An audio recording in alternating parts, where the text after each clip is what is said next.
Buddha mengatakan bahwa kebajikan walaupun kecil harus sering dilakukan. Harus sering dilakukan sampai menjadi kuat.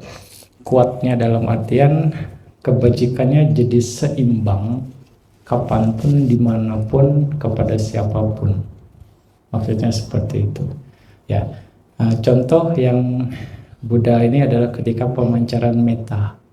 Metta pertama kali dipancarkan untuk diri sendiri, supaya kita punya metta itu sendiri sebelum bagi ke yang lain.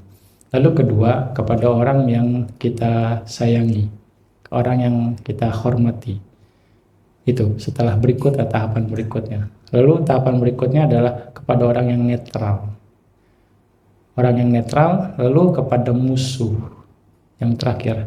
Nah, ini tujuannya adalah supaya masing-masing kategori ini seimbang, sama kuatnya. Itu, sama kuatnya. Lalu terakhir ada yang namanya Sima Sambida atau breaking the barriers, menghancurkan batasan.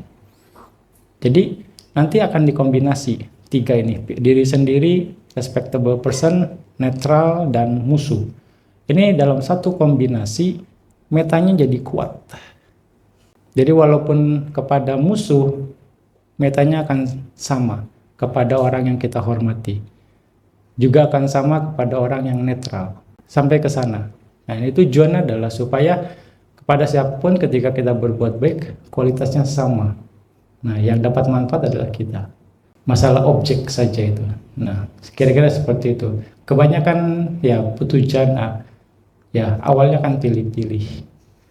Yang suka akan lebih semangat. Yang senang, yang cocok akan lebih semangat. Kira-kira seperti itu. Nah, Buddha mengajarkan itu supaya semuanya sama. Itulah cara bagaimana kita berbuat baik dengan kualitas yang sama. Makanya ini terjemahan bahwa berbuat baik walaupun kecil, lakukan terus-menerus sampai kita punya kualitas yang sama kepada siapapun, dimanapun, kapanpun, semua akan punya kualitas yang sama. Dengan begitu, kalau misalnya kita punya kondisi yang tepat, bertemu dengan orang-orang yang berkualitas, kebajikan itu akan lebih bernilai. Karena kita sudah mempersiapkan kualitas diri kita sendiri untuk melakukan kebajikan dengan kualitas yang sama. Kira-kira seperti itu. Sadhu, sadhu, sadhu.